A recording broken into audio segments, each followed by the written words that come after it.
No, it's not switched together with anything. It's just like a one. It's all like one drops. Yeah, he's Hex Parasite. What's this Doomsayer card? Thraben Doomsayer. Oh, it's a combo with Thraben Doomsayer. Thraben Doomsayer is the anthem, the colorless white 2/2 that makes 1/1s. Oh. And then you can Hex Parasite down to 4 life and just alpha them. So this deck is just trying to alpha people out. And 4 face shields, so he can Hex Parasite all the way down to 4. Yeah. Face shield to give everything protection. Doomsayer to give everything bonus. That's kind of cool. Yeah. Me and Ben Lunkos talked about this deck, but we didn't really think it could come together. But it's pretty cool. It's 10 planes, 8 dual. He's only playing 20 lands. Very aggressive deck, so you'll definitely see that in action from Jeremy Scott. All right, he's on the left. What did your guy have? Jason Jessie is playing Naya Ramp. It's nothing that like I've ever seen before. It's got some. Okay, so I'll just run through the deck list: 2 Acidic Slime, 2 Elish Norn, 3 Huntmaster, 4 Primeval Titan, 3 Solemn, 2 Sun Titan, 1 Gideon Jura, 3 Day, 3 Green Sun, 1 Oblivion Ring, 4 Rampant Girl, 2 Ratchet Bombs, 4 Spheres, 1 White Sun Zenith. A bunch of lands that we're gonna hope can cast all the spells appropriately. Sure. And then sideboard, nothing too interesting. He's got 3 Groot Relentless, 1 Groot Primal Hunter, 1 Karn, 1 Thrun. All right. Who do you think's favorite in this matchup? Is it the white weenie combo deck? I'm gonna go with the White Weenie because this deck's gonna dirtle around a little bit, and White Weenie might just be able to Alpha Strike them. Yeah. This white weenie deck seems really cool. Mostly, yeah. The fun factor is pretty awesome. All right. So Humans is on the draw. Jason leaves with the Evolving Wilds. Jeremy goes with a Seacrum Coast and a Champion of the Parish. So that's probably one of his better starts. I mean, starting a game with Champion of the Parish is like the best start. Yeah. So he's looking for turn 2 Gather, right? Yeah, Gather or another Champion would be great. Champion hold Face Shield. Or like Champion like Doom Traveler and just like or Champion and just like go all in next turn. Well, risk it all, why not? I mean, if you have 2 champions, you just got to go for it. All right, so looks like Jason's gonna untap. Yep. I got confused for a second. He's gonna untap. Yep, we got that. Turn 2 untap. It's like, whose turn is this? All right. So there's a Rampant Growth. All right, Rampant Growth's gonna let Jason Jessie excel through Jeremy Scott. Probably get a mountain right here. There's 1 mountain. Yeah, he probably has to go search up the mountain. Yeah, there it is. All right, so Jason's developing his board, trying to be able to cast his big monsters a bit quicker. Yeah, and I wonder what Magic's going to look like when the Scars of Mirrodin lands go away. These aggressive dual lands have just changed Magic. Oh yeah, I mean the Scars lands are just great, Do we have the champion? We have the champion. Oh, don't tell me we have another one. No. All right, so Jeremy off to a pretty fast start with 2 champions. Those guys could get fairly large over the next couple of turns. Would you say they get in charge as well? In charge? I'm not sure. All right, so Jessie just passes on 4. I mean, he doesn't have Huntmaster or Solemn. Yeah. Is there anything else? Green Sun? Nothing at all. So. Oh, is this the Gather? Are we gathering some townsfolk? Gather would be great here if Jeremy. I feel like Jeremy just slammed it. Oh wow, it is a Gather. Ugh. So he's gonna have a so 4/4. He's gonna have a 3/3, and he's gonna have 2 1/1s. So definitely, a scary board nonetheless. Jeremy's got some big guys, and he's turning them sideways. So let's see if Jason's going to do anything. I mean, he has to do something. Or are these maybe? Is he trying to draw a white source for a Day Judgment? Like, what is his out in this game? I mean, he does have 3 Day Judgment, but he only has 1 white source. Maybe getting that mountain, might come back to hurt him. We'll see if he ends the game. I mean, I don't even know if he has Day Judgment in hand. Honor. So that's lethal. Honor puts lethal, so these ink monsters are going to have to start jumping in the way. Yeah, this is a fast start. Jeremy didn't get his Hex Parasite combo, but he still managed to. Could just be a turn 5 win. Yeah. All right. Yeah, so Jason just scoops. Jason could have at least chumped, but he probably didn't have the day. You don't think so? I don't know. I don't know what he would have had. I don't know. That was weird and interesting to say the least. So all right. So Jeremy's gonna go to sideboarding. Jeremy is probably going to bring in a couple of Talias, I think. Talia might, help against Day of Judgment and Oblivion Ring and, the Rampant Growth strategy. Yeah, they're very good against that. Yeah, and he might want to bring in a couple of surgical extractions. What do you think about that? I don't know what he'd want a surgical extraction. I mean, he's the aggressive deck. I think you want the surgical extraction when it's high impact, like trying to stop turn 4 Elish Norns. From like a reanimator strategy? Yeah. That's what you want your surgicals for. I think if he's going to bring anything, I could see him bringing in his Celestial Purges. Okay. To just deal with Huntmaster, but he might not even think that Jason has Huntmasters. Sure.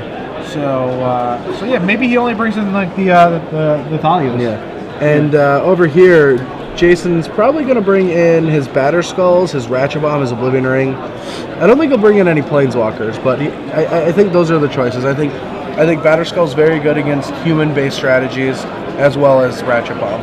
Now, do you think it's at all surprising that Jason doesn't have a 4th Day of Judgment in his sideboard? Like, isn't that the card you always want against these? Yeah, or like Whip Flare or something that just deals with more creatures. I think Jason's deck is a little anti-aggressive light. Like, I actually don't even know. I don't really get why he's 3 colors. I think he just likes his cards. I think this is the kind of guy that's like, I like playing with Sun Titan. Sure. So you think he just made it pretty much the same deck that Kibler won with? I mean, I don't know what Sun Titan really benefits. Like, I don't know the benefits of playing 3 colors and still running 2 Kessigs and 4 Ink Moths. Maybe, like, he had mana issues that game, so... Yeah, maybe he took a book out of Ephro's page.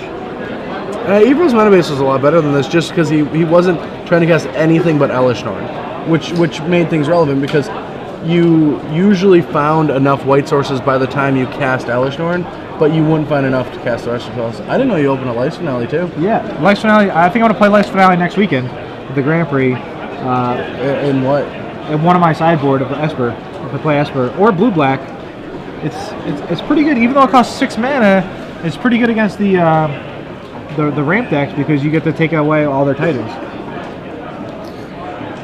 Yeah, but like if you're wrathing something against ramp, then that means that they probably have a Titan in play, which then that means that they have a bunch of lands in play. Like, I mean, of course, like, I don't even think Titans are your biggest fear. I'd much rather Doomblade, because your goal is to just put a curse into play. Sure. Like, once you have a curse in play, like, the game's almost over. And what do you think about Precursor Golem? No. No, you're not a fan? fan? Maybe you can sideboard it in if you're a ramp deck in some matchups, and it could be really good, but for the most part, it's not that good. No? Okay. Oh, I signed up for the Modern Challenge. I'll see you guys later. I had fun this weekend. All right, so Brad Nelson's leaving the booth. I'm kidding. I'm not leaving. Oh, I was excited. I'm just kidding. I know you were. All right, so Gerard's like, I can deal with this on my own. So Jason's going to be on the play this game. Let's check Twitter. It looks like we got a couple more tweets in. You guys are doing a great job tweeting in. Make sure you guys tweet in later and try to win that free premium that we're going to be giving away. We're going to be giving away a lot of stuff later on once we hit top 8 and top 4. And that Gen Con badge. Gen Con badge for whoever gets it in first place. Yep. We'll have good questions. Will we? I'll let Gerard handle it. All right. So sometimes he's got a beautiful mind for those kind of things. Sometimes they come with the hard questions. Sometimes they come with the easy questions. So it just all most depends. of them are unusual. Yeah. So Brad, what do you think about this? What is the most or best unusual playmat that you've ever seen somebody play at maybe with a Waffle House? I don't even know. Like, so somebody had a Waffle House menu at an SCG. I mean, okay. I don't really look into playmats. The funniest story I have of a playmat is I used a playmat once, like the 2007 States Top 8 one, which is Telling Time, and I cast a Telling Time while using it wrong. Like, I incorrectly resolved my Telling Time using a Telling Time playmat. I was playing Dragonstorm 1 F&M or something, and I don't even know. I thought it was I don't even know what I did with it. Like, the cards were just not going in the right places. Okay. But I don't really pay attention to opponents' playmats. I think the silliest is when they put a bunch of PTQ pins on it. Those are the silliest, in my opinion. Why are you hitting on all the... All right, well... We're back to the match. Jason leads off with Evolving Wilds, and Jeremy leads off with an Elite Vanguard. Some people would call it a Savannah Lion. No. I call it an Elite Vanguard. Just because that's what it says in the card name. And it's a human, so it's much better than Savannah Lion. Well, what's Savannah Lion's creature type? Lion. Are you sure? cat. I don't know. See, now you're questioning yourself. Come on, Brad, you're supposed to know these things. I'm going to assume it's a lion. Lion, final answer. All right, well, somebody will probably tweet in that you're incorrect. Yeah, it's going to... Wait, is it Cat Warrior? It's I'm not going to say. All right, so... Do you even know? Jason plays a Ratchet Bomb. Ratchet Bomb's pretty good versus Jeremy's deck. Although And Jeremy could... leading off with a Kessig for a second land is kind of interesting. Like, does that mean he doesn't have another colored Maybe. land source? All right, what is this? A Doom Traveler. All right. Oh, it's a cat. Originally it was a lion, and now it's a cat. So, all right. There's a Scars land that I think Jason just ripped off the top of his deck. Oh, wow. And I can see a Sun Titan that will not see the light of day, I'm assuming. Yeah. A little cloudy. Is that what you're going for? All right. So Jeremy is. He should probably attack before he plays the honor. All right. I like that play. Regardless. Somebody's asking you to talk about Glistened Elf. I don't even know if that's an inside joke or not. Which card? Glistened Elf. Glistened Elf. Oh, Glistened Elf. Yeah. All right. Well, back to the match for now. We'll talk about that later. Townfolk. Yeah, Townfolk. So Jeremy has, 3 1/1s to play. Yes. One is a Spirit flying, 2 are soldiers. And he also has double honor in his hand, it looks like. So he might go honor, and he might just win that way. That kind of looked like when he played it, he was saying go at the same time. Yeah, it really did. Or it's like the way to pop your collar when you cast your spell. Like, yeah. All right, so he attacks for 6. Jesse's back is against the wall. Has to find out. He is drawing a bunch of land. So is this? Look how bad his mana is, though. Yeah, I don't like it. Yeah. Acidic Slime takes care of the honor of the pure. But I think he has another one. Yeah, even if he has another one, I think Jesse has Sun Titan in hand. If he does, he just gets Ratchet Bomb back and starts blowing up zeros. Well, he has Gideon as well. I don't think he has a 6th land, though. It's interesting that he's attacking. Yeah, wow. Just to deal 1 damage. I mean, of course attack with your Spirit token, but I don't know why you sacrifice a token for 1 damage. Yeah, what is his plan? Like, there's a Thalia. That helps. Yeah, I don't like that attack with the... No. Yeah. Jason's at way too high a life total. Yeah, he really is. Fling a token at him. Yeah. Let's see. Jason's looking for that 6th land. I think he might have got it. I think he got there. In the form of a foil ink. Now let's see if there's a Sun Titan. What's that his Nexus from? Is that Beseech? Yes. So there's a Primeval Titan. Yeah, I'm surprised he didn't get back did not have a Sun Titan in his hand? He might have, but the tokens aren't really a threat at the moment. Okay. Yeah, I guess... I can't guarantee that there's a Sun Titan in his hand, so... Sure. Yeah, it looks like Jeremy's in trouble this game. Why? I mean, do you think Spellskite is really that good? I mean, like, sure, it stops the Wolf Run, but is that what he wants to be doing? Does he have a Spellskite in his hand? Yeah. He boarded them in. It stops Wolf Run, but I don't think it's a great card overall. Does it stop anything else? No, right? I guess it stops, like, the Huntmaster? But I don't know. Yeah, I still don't think it's that good. I feel like Jeremy has, especially with Jeremy being on the draw, he has to try to be as aggressive as possible, you know? All right, so Doom Traveler comes down, and a Hex Parasite, and he's just going to pass the turn. Yeah, I mean, it's... I mean, the cool thing about this board position is Jesse does something wrong or taps out or something, like... If Jeremy does have the Thraben Doomsayer, he can just... Oh, he can't really put anything on the stack to Hex Parasite. No, the Hex Parasite could target anything. Oh, it can just do it instantly, yeah. So, there's a Gideon, so I think Jason's going to tap 6 for this Gideon right here. Oh, there's a Gideon now? Yeah, he had a Gideon last turn, but he wanted to play Primeval Titan, which was definitely right. Yes. I mean, Primeval Titan has to attack. I mean, that's why you have Titan, because you play it, you get more lands, you attack, get more lands. So, see, this is weird that he plays Gideon, because the Parasite is going to kill it. I mean, the Parasite cannot kill a Gideon. Why? You need like 1,000,000 lands. He's stuck on 2 lands. Oh, he can't use the Phyrexia? Yeah, the Phyrexia is just to activate. Just starred. Oh, yeah. Okay. But you can just keep removing 0 to lose your life total. Yeah. Okay. Yeah, I was thinking you could just pay 2 life to... No, that card would be way too good if you could just pay 2 life to rule a counter. Yeah. No, it's Black Phyrexia X. Yeah, that makes sense. So, Gideon says everybody has to attack him.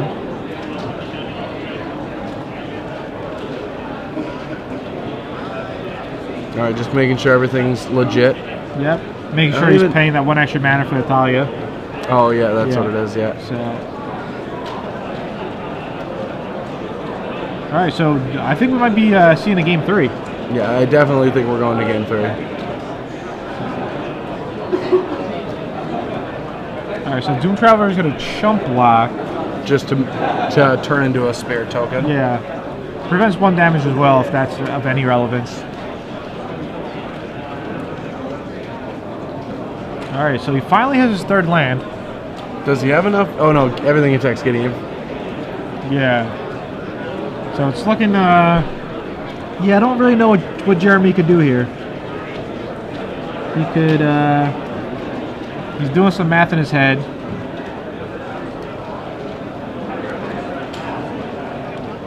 I mean, like, Jason has lethal damage on board.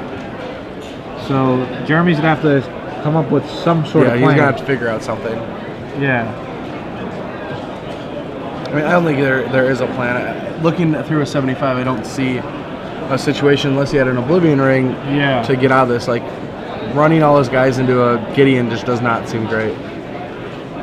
Yeah, I mean, it's like he has like 1 Oblivion Ring, but he obviously doesn't have it here. And even if he did have it, he couldn't even cast it because the Thalia is actually his own Thalia. Yeah. Yeah, you know.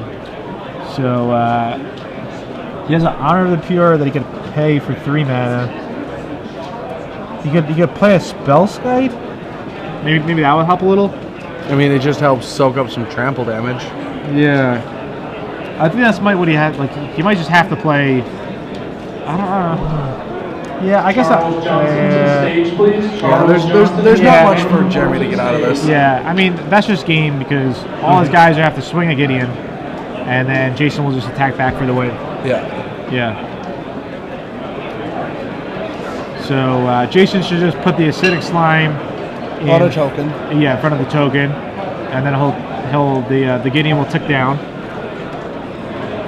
Yeah, I mean Jeremy can potentially get the token. Why would he block Thalia? Thalia has first strike. No, I think he blocked Hex Parasite. Oh, he blocked Hex Parasite? Oh, okay. Yeah, removes the counter from it, trades Hex Parasite with acidic slime. Sure. It looked like he pointed to the Thalia. No. No, he did. Yeah. Why would you do that? I don't know. Maybe he forgot Thalia had first strike. I don't know. Yeah. What does he have? He has the ability to trample for 7, so he can attack for a total of 19 trample damage this turn. No, but Jeremy has the Spellskite. Oh yeah, he can't. Yeah, so he can't. So now all of a sudden, like, I mean, it's not like Jeremy's gonna win, but I mean, Jeremy. Oh no, he's looking. He's a ratchet bomb. Yeah, I didn't like that acidic slime block at all. No. So what's Gideon gonna do?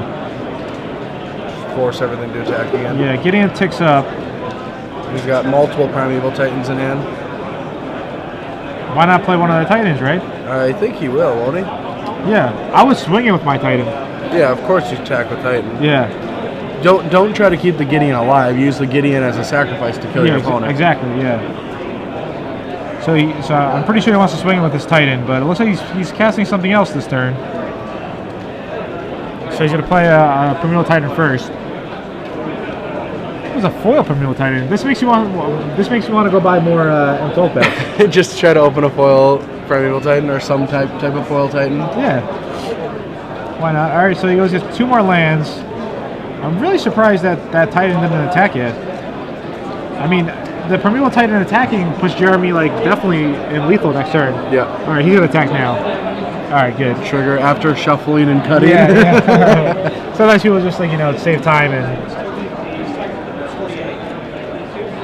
All right, so Jeremy's just gonna scoop it up to save time. Yeah. And they're going to game 3. I think Jeremy's gonna readjust his sideboard a bit. Yeah. I don't really like Spellskite. I thought about doing, like, I don't know if it'll ever give you, like, an advantage, but I definitely see, like, that strategy where you're way ahead on the board and your opponent maybe has a 1% outer, maybe 5% outer, probably worse, and you, like, shuffle every single time and don't shortcut at all, and you shuffle 3 times in the turn, and then the third time they're just like, screw it, let's just scoop, because I've been sick of, like, sitting here for 5 minutes. So kind of make them, like, tilt scoop? Yeah. Okay. I mean, you see it like that. I think if Jason shortcutted, Jeremy was going to see the top card. Yeah. I mean, do you think surgical extraction has to be better than spell guide? Well, I don't think you should change any. You should keep the main deck cards. All the main deck cards I think are better than both of those, aren't they? Yeah. Well, you got to bring in the 3 Thalias. Yeah. If there was like when you're playing an aggressive deck against like a control deck that's like slow and like surgical extraction could randomly be good. Like you you can't, because you're not going to ever kill a Primeval Titan, and what's going to be in the graveyard for you to surgical? You know, maybe it's like a Day of Judgment, and like he has like another in his hand. Yeah, but then you're just wasting another, like, the thing about, like, maybe it's like a Ratchet Bomb, and his whole plan is to like Sun Titan back a bomb to kill all my tokens, but then you're just like boom, you know, like take your bomb away. There's these corner case situations, but like I think more often it's just going to not do anything. It's not going to be relevant enough. Yeah. Plus, there's always value in like picking up your opponent's deck and like tilting them as you look through like every card, and it's like on Moto, just print screening them. Yeah. Like before a big tournament. I love, like, you always see some people for a Pro Tour when the Moto format's alive, like just run a deck with 4 main surgical extractions, just run through 2-mans. Yeah, just to see everybody else's deck and stuff. Yeah. Because you find some people playing their Pro Tour deck on Moto. Oh, sure, yeah. So, all right, so Jeremy will be on the play for Game 3. In case you're just joining us, I'm Gerard Fabiano here with Brad Nelson. Jeremy's playing a human deck, but not the average, typical human deck. He's playing combo with Hex Parasite. Yeah, it's a very interesting brew.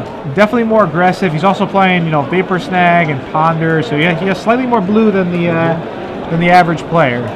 On the other hand, Jason, what does Jason have? Jason is playing Naya Ramp. It's somewhat interesting. I don't think his mana really works. We've been seeing it not really work that well. But for the most part, I think he's just playing all the cards he likes to play with. Okay. Like all the powerful green, red, and white rampish cards. Sun Titan, Primeval Titan, Huntmaster, Elish Norn, Acidic Slime, Solemn, Day of Judgment, Green Sun Zenith, a bunch of ramp, a white Sun Zenith. I mean, you really can't blame a guy, too, who likes to play with certain cards, and they're all good cards. It's not like he likes to play with, Ghostly Possession, and he's making a Ghostly Possession, Orchard Spirit deck. Sure, he likes Elish Norn, he thinks it's good for the format, which it is. Yeah. He decides to throw it in his normally red-green How do you deck. come up with Ghostly Prison, Orchard Spirit? Like, you could just make a Ghostly Prison.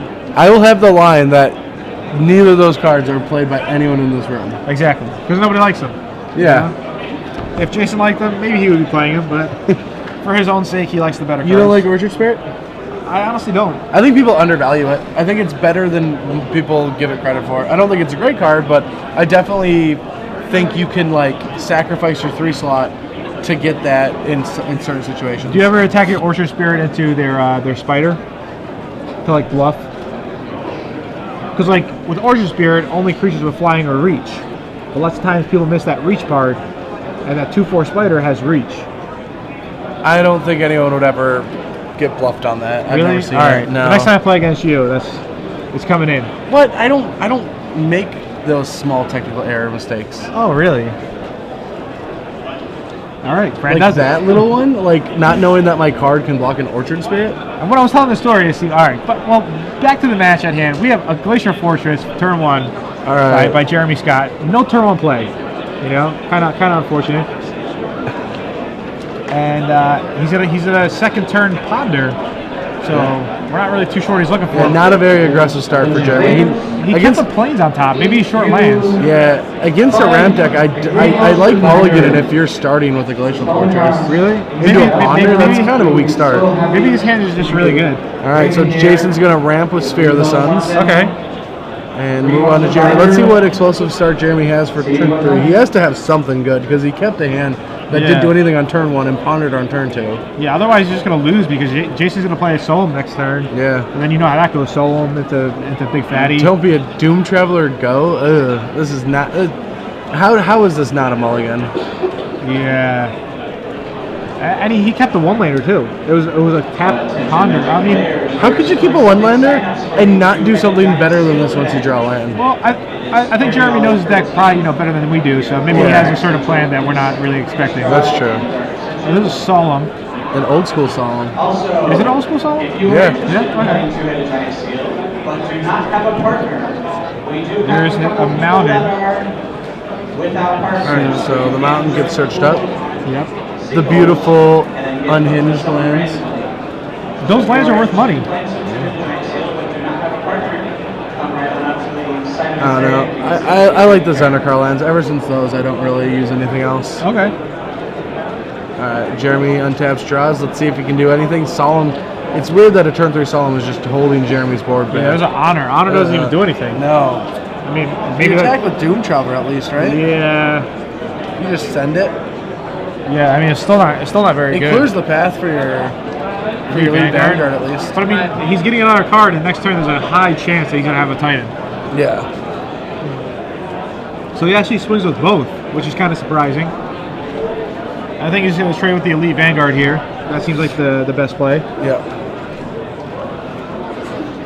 Jason should draw his card. Yep, draws his card. So this is the turn. Does Jason have the Wolf or the Primeval Titan? So he's got his 6th land. Foil Ink Moth. Guy likes his foils. There's one. Yeah, I'm pretty sure. I'm pretty sure Titan's coming down if the first land he taps is a sphere. Yeah. Oh, Green Sun. For 5. Wow, acidic slime on the Glacier Fortress. If he does it, that'd be pretty sweet. Yeah. Heavy blow to Jeremy's board. And if he had the face shield open, he could protect his land. Yeah. A lot of people don't know that. Oh, he's in the Honor. Really? Why do you think he hits the Honor there? Because he's not thinking about the mana denial, and he just wants to kill the card that, like, makes the Doom Traveler a 2/2. Okay. I don't know. I personally would have went for the Glacier Fortress there. You know, kind of, denies mana. But we'll see if this pays off for Jason. Jeremy draws. Oh, Jeremy draws a 3rd land. Throw him in Doomslayer for the punishment. Maybe a I think that is a Doomslayer at the front. Yeah, that's a Doomslayer. Wow, that could have all been prevented if Jason just. All right. So Jason decides to read the Doomsayer. If you guys First don't know, time we've seen it on camera. yeah, Doomsayer actually makes 1/1 tokens every time and pretty much for free. All he has to do is tap it. No mana requirement after the initial 3 to cast it. So Jason has access to 7 lands now. What does Jason have? This one's a Green Sun Zenith. Green Sun Zenith. Oh, Elish Norn. Ooh. Wow. And that's game. I guess that was maybe one of the reasons why you wanted to get rid of the Honor. Just Yeah, so then that can't protect things with Elishnorn. but I mean, still killing. It all makes land. sense. It all makes sense. Yeah, but still killing land seems better to stop like O-Ring and stuff like that. I mean, even if you drop an Elishnorn and it kills their guys and then it gets O-ringed, it still had so much value that. Yeah. So Jeremy's just thinking like, what can I even do here? This just shows the power of Elishnorn's out of New Phyrexia, right? Yes, New Phyrexia. All right, that's the match. handshake. Jason takes it. Jeremy's just knows he can't do anything to an active Elishnorn. Yeah, I mean, even if Jeremy had a slightly better hand, I think Jason's hand was too strong. Yeah. So that's the problem with human decks. It's just like if your opponent has a good draw, you do nothing. You have like